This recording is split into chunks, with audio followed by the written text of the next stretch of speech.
बहुत समय पहले की बात है, जब धरती पापों से भारी हो चुकी थी और मानव जीवन कष्टों से घिरा हुआ था। तब स्वर्ग में बहने वाली पवित्र नदी माँ गंगा केवल देवताओं के लिए ही उपलब्ध थी, लेकिन पृथ्वी पर उनके अवतरण की कहानी एक महान तपस्या और अद्भुत त्याग से जुड़ी है।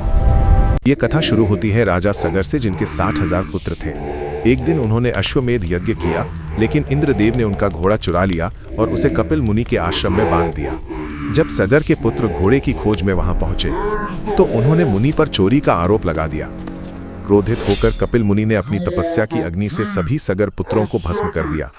उनकी आत्माएं मुक्ति के लिए तड़पती रहीं। समय बीतता गया और तब जन्म हुआ राजा भगीरथ का, जिन्होंने अपने पूर्वजों की मुक्ति के लिए कठोर तपस्या करने का संकल्प लिया। वर्षों की कठिन साधना के बाद ब्रह्मा जी उनके सामने प्रकट हुए। भगीरथ ने विनती की, हे प्रभु, मां गंगा को धरती पर भेज दीजिए ताकि मेरे पूर्वजों की आत्मा को शांति मिल सके।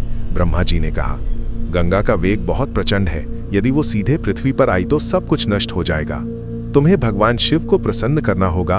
तब भगीरथ ने भगवान शिव की आराधना की और अंततः शिव जी प्रसन्न हुए। जब मां गंगा स्वर्ग से पृथ्वी की ओर उतरी तो उनका वेग इतना भयानक था कि पूरी पृथ्वी डूब सकती थी, लेकिन भगवान शिव ने अपनी जटाओं में गंगा को समा लिया और फिर धीरे धीरे उन्हें पृथ्वी पर प्रवाहित किया।